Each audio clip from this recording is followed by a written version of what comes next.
반갑습니다. 이제 2일차입니다. 오늘의 테마는 동해를 따라 흐르는 신라의 숨결? 이렇게 이름을 한번 붙여봤는데, 어제는 이제 울산에서 이제 포항까지 올라오면서 뜨거운 이제 호국 정신을 좀 느끼는 그런 거였다면, 오늘은 울진의 신비로운 동굴부터 그리고 속초의 선사시대 흔적까지 해서 더 깊고 더 넓은 역사의 현장으로 한번 떠나보려고 합니다. 일단은 지금 제가 숙소에 있는 곳이 울진이고, 그래서 울진에 있는 곳들을 한번 보려고 하는데요. 저 원래 계획은 성육을 먼저 갔다가 불령사 갔다가 봉평신라비 이렇게 가는 건데, 저희 숙소를 중간에 바꿨거든요. 그래서 숙소에서 되게 가까운 곳이 이제 신라비입니다. 봉평신라비. 봉평신라비를 먼저 보고 그 다음 성육을 불령사 이렇게 가도록 하겠습니다. 그러면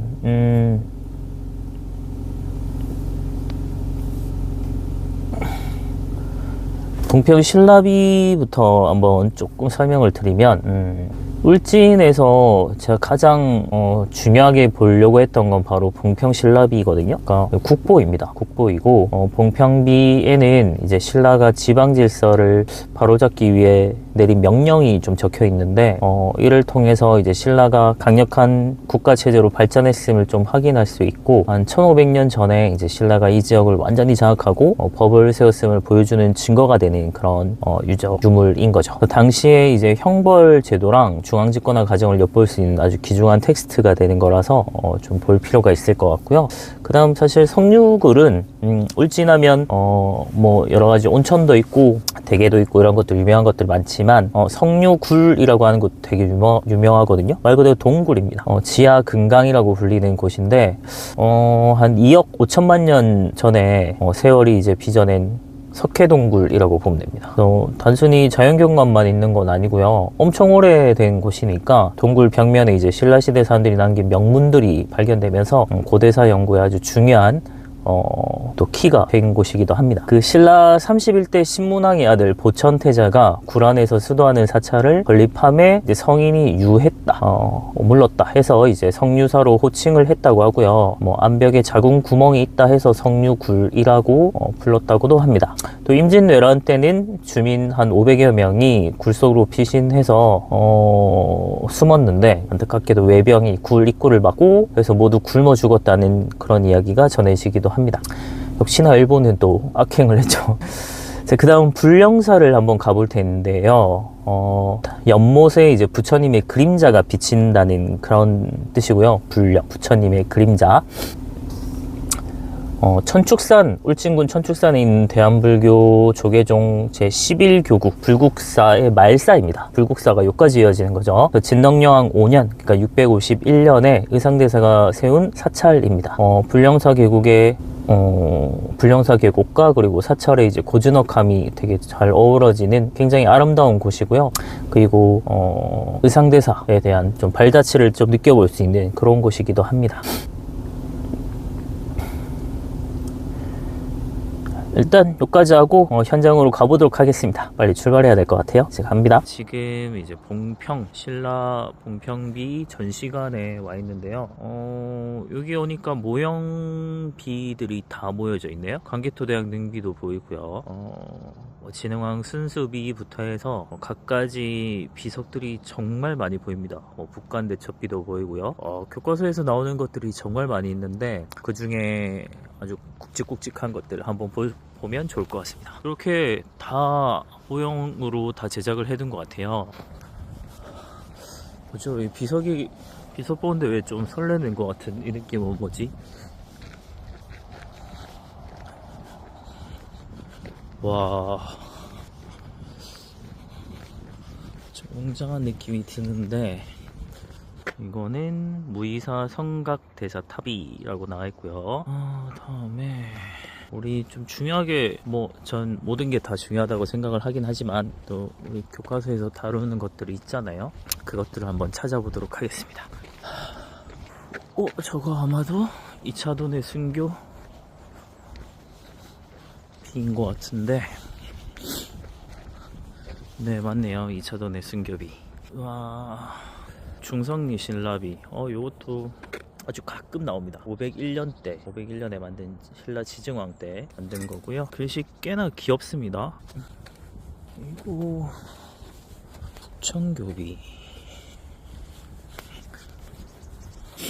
강해군 왕녀 아기 태실비. 조선시대에는 왕실에서 이렇게 태실이라고 해서 그 아기가 태어나면은 길지를 찾아서 태를 묻었대요. 그리고 그걸 이제 왕릉급은 아니니까 좀 애매하긴 한데 그런 걸 태실이라고 하거든요. 그다음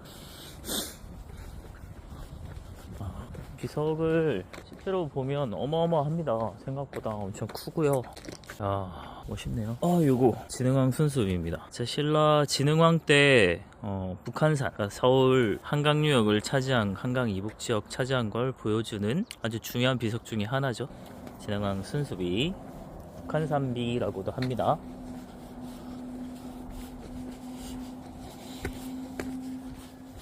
요거는 평양성 석편이라고 나와 있네요. 평양성 쌓을 때 공사 관련 사항을 새긴 성돌이라고 합니다. 평양성이 둘레는 15km였다고 하네요. 저기 저 오만 마침 딱 햇빛 받아가지고 엄청난 느낌을 보이고 있는 요게 강개토대왕 능비겠죠. 제가 이걸 실제로 가서 한번 봐야 되는데 중국은 잘 안 가지네요. 자, 호태왕비라고도 하고 강개토대왕 능비라고도 하는데요. 길림성 집안연에 있고요. 요거 사실 뭐 아들인 장수왕이 우리 아빠 잘났다, 이렇게 잘났다라고 제가 보통 설명을 하긴 하는데 아빠의 업적을 쭉 써놓은 거기도 하고, 그 건국 설화랑 이런 것도 사실 다 담고 있어요. 그래서 뭐 추모왕이라고도 하는 뭐 동명성왕, 그리고 유리왕, 뭐 이런 사람들 해서 쭉 이제 강개토대왕까지 일종의 조선으로 치면 왕조실록 같은 거를 이 비석에 다 새긴 거라고 보면 됩니다. 요 안에 내용을 보면 고구려는 단순하게 그냥 왕 그 이상의 천자라고 하는 자신의 뭐 중국의 황제와 대등하다, 아니면 그 이상, 이렇게 이제 생각했던 천하 인식을 갖고 있고요. 그리고 백제나 신라 뭐 이런 애들에 대해서도 굉장히 아래로 생각을 하는 그런 모습을 보입니다. 뭐 신라는 백제 같은 경우는 백잔이라고 해서 백제 뭐 잔당 쪼만한 애들 뭐 이렇게 생각을 했고, 신라에 대해서는 아예 동이라고 표현을 하거든요. 그래서 오랑캐라고 이제 표현을 할 정도로 굉장히 좀 한수 아니 그 이상 훨씬 아래로 봤다, 이걸 좀 보여주기도 합니다. 자, 요거는 북간대첩비라고 하는데요. 요거는 되게 의미가 있습니다. 그 외란 때 이제 의병장 정문부라고 하는 사람이 왜군을 격퇴한 사실을 적은 비석이고요. 숙종 때 만들어졌습니다. 근데 또 일본에 이제 악행이 또 나오는데, 럴 전쟁 중이던 1905년에 일본군이 조선인의 저항을 유발해야 한다고 해서 일본으로 반출했다고 합니다. 그래서 일본 왕실에서 보관을 하다가 야스쿠니 신사, 그 신사 참배로 매년 우리를 빡치게 하는 그 신사죠. 야스쿠니 전범 모시는 야스쿠니 신사로 옮겨서 방치했다고 하네요. 현재는 경복궁에 복제비가 세워져 있다고 합니다. 경복궁에서 본 기억이 없는데. 자, 요것도 교과서의 단골로 나오는 아이죠. 햇빛 때문에 제대로 보이진 않는데, 황초령 순수비라고 해서 진흥왕 때 이제 함흥까지, 그러니까 고구려의 아주 깊숙한 지역까지 쭉 북쪽으로 진출했다는 걸 잘 보여주는 아주 중요한 비석입니다. 마을령비랑 아주 중요한 것 중에 하나고요. 자, 이제 돌아가 보도록 하겠습니다. 누가 한 명 더 있었으면 제가 강개토대왕 능비랑 저랑 비교샷을 딱 찍으면 크기 차이를 확 실감할 수 있었을 텐데, 강개토대왕 능비가 한 6m 정도 되거든요. 다음 장소로 이동하도록 하겠습니다. 여기는 성류굴이라고 하는데요. 와, 정말 엄청납니다. 자, 들어보긴 많이 했고 실제로 와본 건 처음인데, 진짜 어마어마하네요. 이 자연이 만들어내는 이 엄청난 절경, 이게 실제로 보면 압도되는 그런 게 있거든요. 네, 이제 성육을 갔다가 나왔는데요. 동굴 안에 들어가 보니까 옛날 선사 구석기 시대 때 동굴에 들어가서 살았는지 알 것 같습니다. 확실히 따뜻해요. 안에 들어가면 오히려 겨울인데 더워서 와 진짜 안에서 살만하다 이런 생각이 좀 들었고, 근데 제가 보여주고 싶은 건 석류굴도 석류굴인데 요 앞에 강이 진짜 너무 예뻐요. 물도 너무 깨끗하고 보시죠, 안에 다 보이죠. 진짜 깨끗합니다. 와. 네, 이제 불령사를 보고 왔고요. 불령사는 비구니 절인데요. 규모가 막 범어사나 막 통도사 이런 만큼 크진 않지만 그래도 굉장히 예쁜 절인 것 같습니다. 그리고 확실히 세월의 흔적, 역사가 좀 느껴지는 그런 느낌이 있었고요. 이제는 삼척으로 드디어 강원도로 이제 넘어갈 생각인데, 관동 8경이란 게 있잖아요. 그 중에 제 1경으로 꼽히는 게 이제 삼척의 죽서루거든요. 그쪽으로 한번 가보려고 합니다. 보통 누각은 평지에 세우는 경우가 많거든요. 제가 좋아하는 뭐 밀양의 영남루나 이런 것들 보면. 그런데 이곳은 되게 깎아지른 절벽 위에다가 자연 안반을 그대로 활용해서 이제 기둥을 세우는 형태입니다. 건축 연대는 미상이긴 한데요. 고려말 이제 이승유의 동안 거사 문집에 의하면 고려 원종 7년, 그러니까 1266년에 이승유가 이제 이곳에 올라서 시를 지었다는 것을 근거로 해서 그 이전에 지어져 있었지 않을까 이렇게 추정하고 있습니다. 제가 자주 찾던 밀양의 영남루와 함께 국보로 지정된 누각이라고 보면 됩니다. 그리고 특징이 그랭이 공법이라고 해서 전통 건축 기법인데요. 자연 바위의 그 높낮이가 있잖아요. 거기에 맞춘 공법입니다. 그러니까 절벽 위에 자연 바위를 깎지 않고 기둥을 그대로 높낮이를 맞춰가지고 딱 만드는 그런 조선 건축의 아주 정수에 해당되는 게 요 죽서루이고요. 송강정설이나 뭐 허목 이렇게 글솜씨로 아주 유명한 분들이 자신들의 글솜씨를 뽐낸 곳으로도 유명합니다. 그리고 그 앞에 50천이라고 하는 하천이 있는데, 요 강이 이제 내려다 보이는 이곳에서 선비들이 참 많은 영감을 많이 받았던 것 같습니다. 자연과 건축이 하나가 된 모습, 굉장히 환상적인 그런 모습이고요. 옆에는 문무왕이 용이 되어 뚫고 지나갔다는 전설이 내려온 용문바위가 있습니다. 문무왕 또 등장했죠. 그래서 참 문무왕이 곳곳에 남긴 설화나 이런 전설이 많이 있는 것 같습니다. 그러면 1시간 한 10분 정도 걸리더라고요. 이제 한번 출발해 보도록 하겠습니다.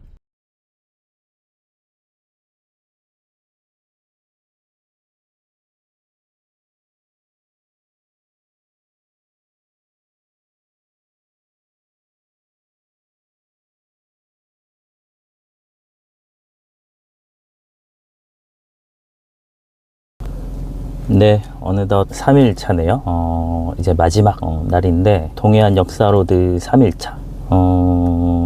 뭐 절경 속에 피어난 삶의 기록이라고 제가 제목을 한번 잡아봤는데, 1, 2일차에 이제 고대와 중세를 좀 훑어봤다면, 오늘은 설악산의 비경에서 시작해서 그리고 강릉의 뭐 선비정신, 그리고 삼척의 뜨거웠던 산업 현장까지, 근대의 모습, 그리고 현대까지 이어지는 모습까지 해서 가볼 예정입니다.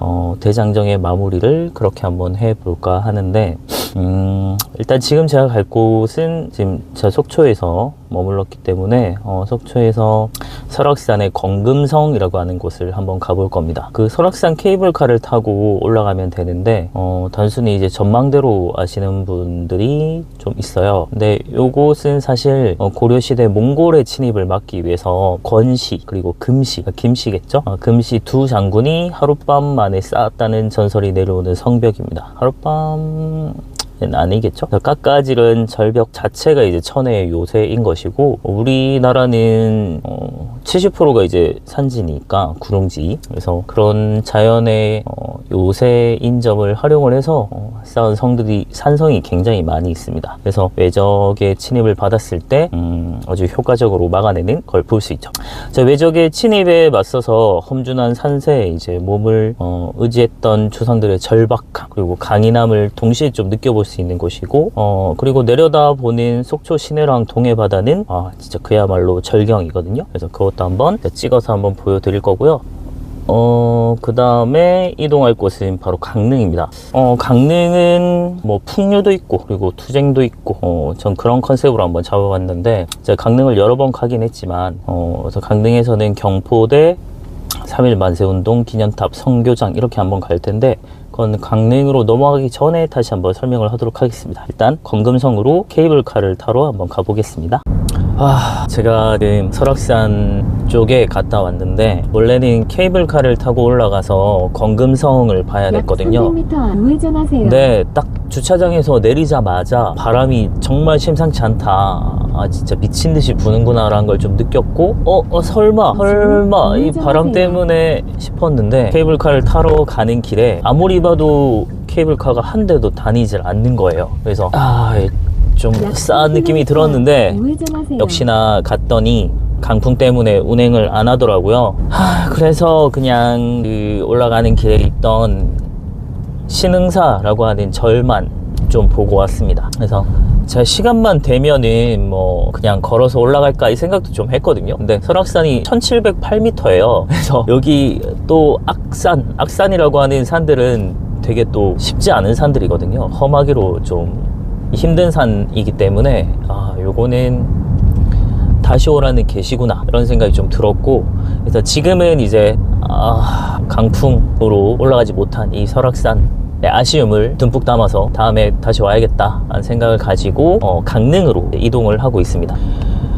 강릉으로 가는 길이 지금 경포대 쪽을 제가 가고 있는데 한 50분 정도 걸리더라고요. 그래서 가는 동안 좀 강릉에 대한 얘기를 좀 할까 싶고, 그리고 제가 커피를 마실까 하고 카페를 들어갔었는데, 그 하동 녹차라고 해서 팔더라고요. 커피는 제가 자주 마시니까 녹차도 또 제가 좋아하거든요. 홍차나 이런 것도 좋아해서. 그래서 과속 방지턱이 있습니다. 하나 주문을 해봤는데 6,500원이거든요. 근데 그냥 티백이네요. 특별할 거 없는. 그래서 역시 관광지 물가는 어쩔 수 없는가 라는 생각이 좀 들었습니다. 뭐 할 수 없죠. 근데 뭐 나쁘지 않습니다. 그냥 뭐 녹차 맛이에요. 뭐 향 좋네요. 자, 가는 길에 이제 강릉 강릉하면 사실 많은 사람들이 경포대 많이 떠올릴 겁니다. 물론 이제 먹는 거 좋아하는 사람들은 초당, 순두부, 그리고 안목 해변에 이제 카페거리 이런 것들을 떠올릴 텐데, 경포대를 일단 한번 가볼 생각이고요. 관동 팔경, 우리가 제 첫 번째 죽서루, 삼척의 죽서루를 봤다면, 이번엔 관동 팔경 중에 으뜸이다, 이건 강릉에서 어디 지역에서 자기 걸 최고로 내세우겠죠. 어쨌든 관동 팔경 중에 으뜸으로 꼽히는 경포대를 가보려고 하는데, 이곳에는 아주 유명한 이야기가 있습니다. 저 사실 이거 말할 때 조금 좀 오글거리긴 하는데, 밤이면 5개의 달이 뜬다고 하거든요. 경포대 밤을 제가 많이 봤던 것 같은데, 자, 일단 5개의 달이 뭐냐면 하늘의 달, 그리고 우리가 흔히 보는 하늘의 달 있죠? 하늘의 달하고 바다의 달, 그리고 호수의 달, 그리고 술잔의 달. 이건 좀 제 입으로 말하기가 좀 그런데, 그리고 님의 눈동자에 비친 달. 진짜 이런 건 좀 그런데, 그 송강정철 아주 시로 유명하죠. 그래서 문학으로. 이분이 관동별곡에서 경포대를 관동팔경의 으뜸으로 이렇게 노래하면서 이 5달을 읊었습니다. 하늘의 달, 바다의 달, 호수의 달, 술잔의 달, 그리고 님의 눈동자에 비친 달. 저는 좀 힘드네요.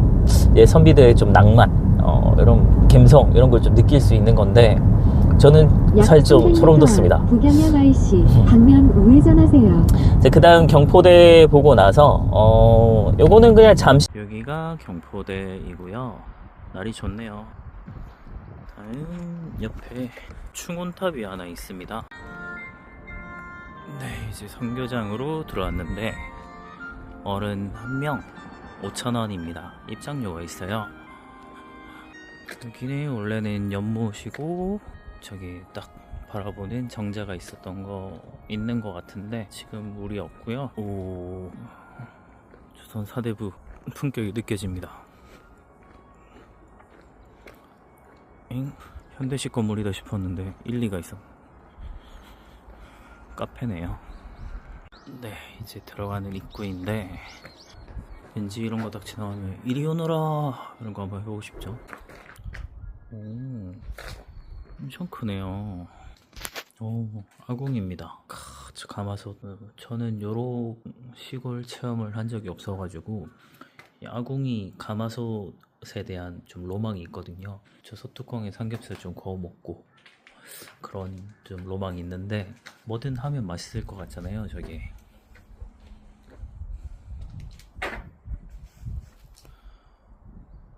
자,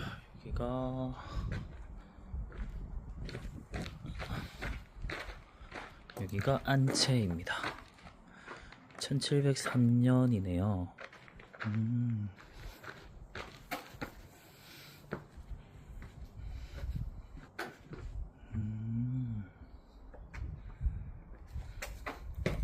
여기도 아궁이 있네요. 여기 밥하면 맛있을 것 같은데 지금 점심때가 다가와서 배가 고픕니다.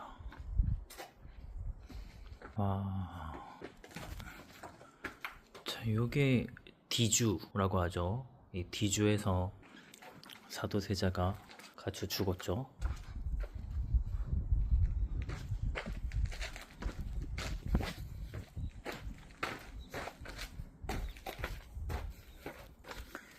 자, 왼편에 일부를 봤고요.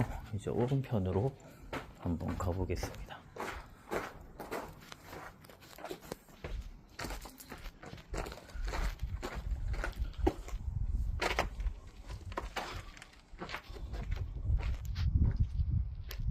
멋있다.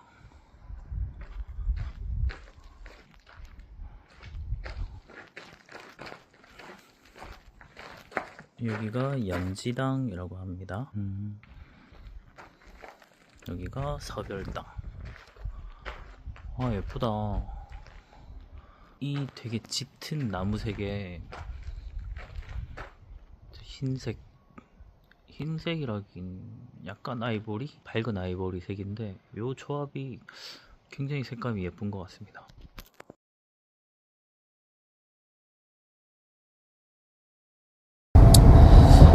네, 점심을 강릉에서 먹고 삼척으로 이동을 하는 중입니다. 가는 게 한 50분 정도 걸리더라고요. 근데 지금 꽤 달려와서 이제는 한 지금 40분이고 한 30분 정도 더 가면 되네요. 30분 정도 더 가면 되는데 강릉에서는 일부러 제가 계속 해산물만 먹어서 고기를 먹으러 갔거든요. 수제 이제 생갈비 하는 집이었는데 뭐 그냥 부드러웠다? 맛은 그냥 크게 잘 모르겠어요. 특별하진 않았던 것 같고 제가 혼자서 이제 고기를 구워 먹었는데 한 750g 정도의 냉면까지 부시고 와서 배가 고파가지고 그래도 잘 먹었고요. 그리고 그래서 카페를 한번 가야겠다 생각을 해서 주변에 찾아보니까 수제 생초콜릿 하는 집이 있더라고요. 디핑이라고 해서 꽤나 유명하더라고요, 강릉에서는. 근데 제가 이제 초코 아이스를 마셨는데 제가 원래 단 걸 좋아하지 않고 초콜릿도 막 그렇게 좋아하진 않거든요. 근데 진짜 맛있습니다. 저 강릉에 온다면 또 먹을 것 같아요. 디핑이라고 해서 나중에 한번 찾아가 보셨으면 좋겠습니다. 진짜 괜찮았어요. 그리고 이제 삼척으로 넘어가는 중인데요. 삼척의 도계 탄강마을이라고 요 곳은 지나가는 개도 만원짜리 지폐를 물고 다닌다 할 정도로 굉장히 번성을 했던 탄강이었는데 2025년 그러니까 작년이죠. 작년 6월에 마지막 도계 광업소가 이제 문을 닫게 되면서 폐광이 된 곳이고요. 대한민국의 근대화를 이끌었던 게 바로 에너지원 석탄이죠. 그 석탄을 캐기 위해서 지하 깊숙한 곳에서 땀 흘렸던 광부들의 삶이 고스란히 남아있는 곳이라고 보면 되겠습니다. 벽화랑 박물관 이런 거 있거든요. 그래서 그거 좀 둘러보면서 한번 둘러볼 생각이고요. 영상 찍는 김에 마무리까지 클로징까지 같이 해보려고 하는데 제가 1일차 울산에서 시작을 해서 그리고 쭉 동해안 따라서 돌았다가 동해안 따라서 다시 양산으로 돌아오는 이 긴 여정입니다. 어떠셨는지 제가 이 영상 올리면 누가 보실지 잘 모르겠는데 어떠셨는지 잘 모르겠습니다.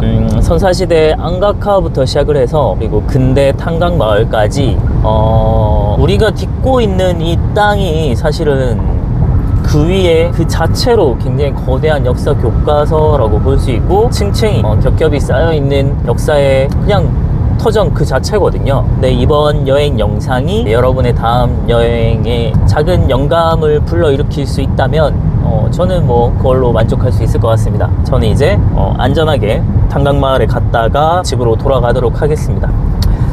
자, 지금까지 이제 동해안 역사로드였습니다. 안녕. 하나 우리 계속 이제 이어져 온 것처럼 맛집 뭐 역사적 배경과 함께 먹거리 소개를 좀 해보도록 하겠습니다. 먼저 강릉 같은 경우는 초당두부가 유명하죠. 초당. 허균이랑 허난설원의 아버지죠. 아버지였던 허엽이라고 하는 인물, 이제 강릉의 깨끗한 바닷물을 간수로 사용해서 만들기 시작했습니다. 그러면서 이제 유명해진 게 초당 순두부, 초당두부 이런 건데요. 16세기부터 이어져 온 선비의 뭐 결백함, 고결함, 그런 것들, 순백의 미, 뭐 이런 거 이제 닮은 그런 게 두부라고 볼 수 있겠고, 그런 닮은 아주 깔끔한 맛이다 라고 볼 수 있을 것 같습니다. 그리고 강릉은 역시나 커피를 또 빼놓을 수 없는데, 과거에 이제 커피 자판기 거리로 시작을 해서 안목해변이라고 하죠. 지금은 대한민국 커피의 메카가 된 장소인데요. 1세대 바리스타들의 장인 정신이 아주 깃들어 있는 현대판 이제 커피에 가는 역사적인 장소다 이렇게 볼 수 있겠습니다. 우리나라 처음 커피 핸드드립 명인으로 볼 수 있는 박이추 이런 커피도 있고요. 물론 그쪽은 이제 안목해변은 아닙니다만, 그 다음에 삼척도계, 지금 제가 가고 있는 곳은 물닭갈비가 되게 유명합니다. 탄광촌 광부들이 목에 이제 기관지에 탄가루 이런 것들이 끼다 보니까 되게 안 좋았겠죠. 그래서 그런 걸 씻어내기 위해서 국물이 자작 닭갈비를 먹기 시작했답니다. 아무래도 딴 거보다 닭이 싸니까. 그래서 저렴하고 푸짐하게 이제 여럿이 나눠 먹던 광부들의 보양식으로 볼 수 있는 게 물닭갈비라고 하는 거죠. 자, 그러면 여기까지 하고 이제 마무리하겠습니다. 잘 돌아가겠습니다. 작은 미술관이 있어서 그냥 오픈된 전시거든요. 그래서 보러 왔습니다. 마을의 풍경인 것 같네요. 마치 데칼코마니처럼